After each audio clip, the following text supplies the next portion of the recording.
Glory Man United. Manchester United akan kembali ke Liga Inggris pada hari Kamis malam atau Jumat dini hari saat Michael Carrick mengincar kemenangan pertamanya di Liga Inggris dengan Manchester United menghadapi Arsenal.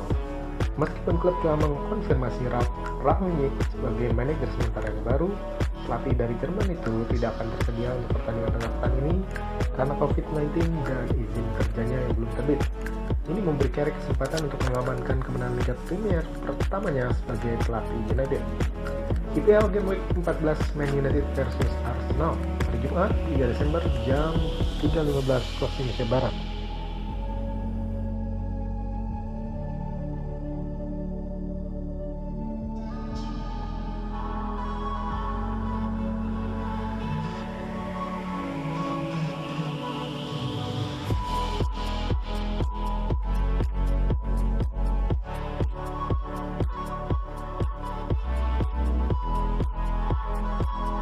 Arsenal bersiap untuk ujian berat lainnya saat mereka harus menghadapi United pada hari Kamis. The Gunners telah menikmati kebangkitan yang sangat baik di bawah Mikel Arteta musim ini. Tetapi mereka belum membuktikan diri melawan tim-tim top, terutama dengan kekalahan 4-0 dari Liverpool pada Oktober lalu. Mereka tentunya akan tertarik untuk membuat pernyataan yang tegas menghadapi tim United dan berharap untuk menetap di bawah manajer baru pertengahan pekan ini.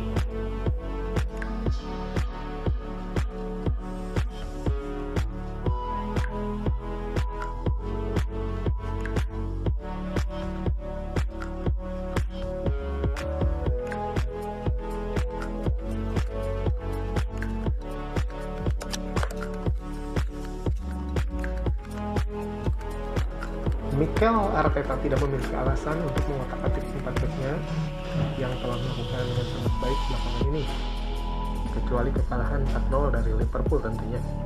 Salah satu pemain menonjol mereka adalah Aaron Ramsdale yang berharap bisa mencetak clean sheet lagi saat menghadapi United. Di lini pertahanan, Ben White dan Gabriel telah membentuk putaran yang sangat baik. Mobilitas dan tingkat kerja pertahanan mereka bisa berguna menghadapi setan merah. Meskipun mereka tentunya akan membutuhkan bantuan tambahan dari Takehiro Tomiyasu. Sang pemain internasional Jepang biasanya tampil sebagai bek kanan, tapi dapat dengan mudah beralih ke peran sentral untuk membantu Arsenal beralih ke lini belakang 3 back selama posisi ofensif. Ini memungkinkan lebih banyak kebebasan menyerang untuk bek kiri Nuno Tavares yang telah melakukannya dengan baik di bangku cadangan setelah Kieran Tierney, pemain asal Skotlandia, berjuang karena masalah cedera. Di lini tengah, Arteta bisa bertahan dengan blok 4-nya yang biasa, di mana mereka menawarkan tim lebih solid di lini kedua. Kombinasi Thomas Partey dan Albert Lokonga telah membantu mereka sejauh ini, meskipun Ainsley Maitland-Niles juga bisa didorong untuk sebagai starter. Bukayo Saka bagaimanapun tetap diragukan setelah mengalami cedera saat bertanding menghadapi Newcastle United. Absennya potensial bisa membuat Gabriel Martinelli mendapatkan starter yang langka di sayap kanan, dan Emil Smith-Rowe tetap menjadi starter di sayap kiri. Keputusan Arteta untuk menempatkan Martin Odegaard di depan Alexandre Lacazette di slot nomor 10 membantunya dengan baik saat menghadapi Newcastle. Dengan demikian, pemain internasional Norwegia itu akan menjadi favorit untuk beroperasi tepat di belakang Pierre-Emerick Aubameyang. Kemampuan Odegaard untuk mendistribusikan bola selalu berguna saat menghadapi lawan seperti United. Dia juga bisa melepaskan pelari seperti Martinelli atau Aubameyang dengan bolanya di belakang lini belakang lawan. Arsenal akan tampil dengan 4-4-1-1, Ramsdale di bangsa gawang, Tomiyasu, White, Gabriel, dan Tavares di belakang, Smith-Rowe, Partey, Lokonga, dan Saka di tengah dengan Odegaard dan Aubameyang di depan.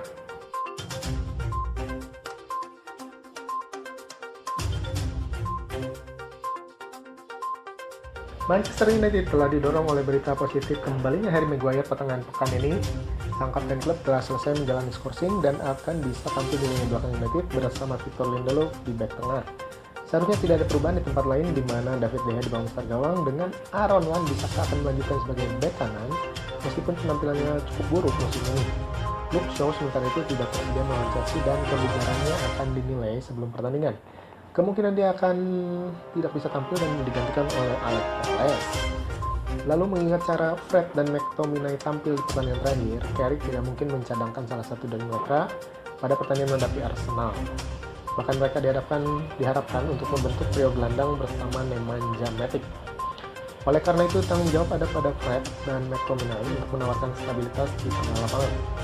Dengan cederanya Paul Pogba, mereka akan dibantu oleh pemain nomor 10 dalam diri Bruno Fernandes, sementara Donny van de Beek adalah opsi dari bangku cadangan. Cristiano Ronaldo diatur untuk mengisi satu tempat di lini depan setelah memulai di bangku cadangan melawan Chelsea. Pemain internasional Portugal itu akan menjadi ujung tombak bersama Marcus Rashford atau Jadon Sancho yang juga telah mencetak 2 gol dari 2 pertandingan terakhir. Mason Greenwood bisa menjadi opsi potensial setelah pulih dari COVID-19. United akan tampil dengan 4-3-1-2, De Gea di bawah besar gawang, Wan-Bissaka, Lindelof, Maguire, Shaw di belakang, Fred, McTominay, Matic di tengah dengan Fernandes, Sancho, dan Ronaldo di depan.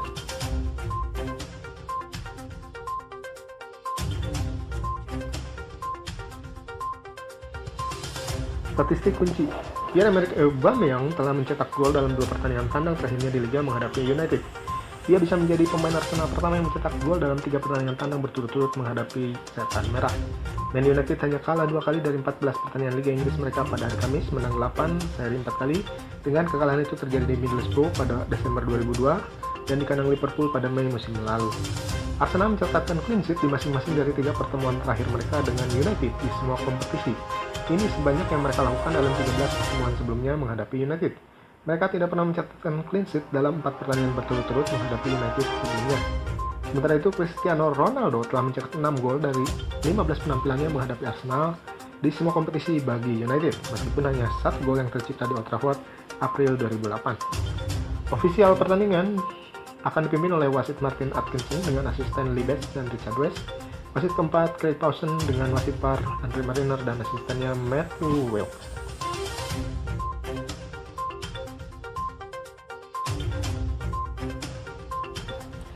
Michael Carrick akan memimpin Man United dalam pertandingan Liga Inggris menghadapi Arsenal pada hari Kamis, sementara manajer Ralph Rangnick masih menunggu untuk mendapatkan visa kerja diterbitkan. Carrick akan ditugaskan untuk memimpin tim secara sementara setelah dipecatnya oleh Gunnar Solskjaer pada 21 November, dan Carrick telah memimpin 2 pertandingan, yaitu kemenangan 2-0 di Villarreal di Liga Champions dan hasil imbang 1-1 menghadapi Chelsea di Liga Inggris. Rangnick dipekerjakan sebagai manajer hingga akhir musim dingin pada hari Senin. Dia sebelumnya bekerja di Rusia sebagai kepala olahraga dan pengembangan di Lokomotiv Moskow. Sementara klub mengikuti proses regulasi seputar visa kerja, Carrick akan terus memimpin, kata pernyataan dari United pada hari Selasa. Sejumlah laporan mengabarkan bahwa Rangnick masih menunggu visa kerjanya meskipun dia sudah mendarat di Inggris. Dinilai sebagai seorang otokrat yang pernah ada, Ralph Rangnick nampaknya akan mengambil tugas terberat dari apa yang sudah menjadi karir yang sangat berpengaruh, baik sebagai manajer maupun direktur, saat ia mengambil posisinya sebagai bos dari Manchester United untuk sisa musim 2021-22. Komentar Rangnick sebelumnya tentang pemain Bundesliga yang sangat dihargai dapat memberikan wawasan tentang jenis opsi apa yang dapat dia pandu di United selama waktunya bersama klub, meskipun level pemain yang diinginkan banyak di antara idola basis penggemar United. Dengan mengingat hal itu, berikut adalah 5 pemain berbasis Bundesliga yang dapat ditargetkan United di belakang pengaruh mereka di bawah Rangnick. Klub papan atas mana di dunia yang tidak menginginkan Erling Haaland sebagai striker andalan jangka panjang mereka? Tapi Rangnick tentunya bisa membantu United menarik bintang Dortmund itu ke arah mereka dan menjauh dari kejaran klub-klub seperti City, Real Madrid, dan PSG. Yang kedua, pemain internasional Amerika Tyler Adams mungkin dipandang berada di bawah level gelandang tengah yang diinginkan United. Tapi mantan lulusan Akademi New York Red Bulls dan pemain RB Leipzig saat ini hanyalah tipe penanda tanganan yang sangat dikenal oleh Rangnick. Yang ketiga, sudah dikaitkan dengan potensi kepindahan ke United. Begitu Rangnick dipastikan berada di bawah kendali United, gelandang RB Leipzig Amadou Haidara telah ditunjuk oleh ahli taktik Jerman itu di masa lalu sebagai pemain yang Anda harapkan di puncak atas dan akan menunjukkannya. Yang keempat, tidak banyak penggemar Liga Inggris yang akan mendengar tentang gelandang PSG 1899 Hoffenheim, Christoph Baumgartner, tapi pemain internasional Australia itu dapat menawarkan opsi yang cukup murah di bawah radar untuk Manchester United.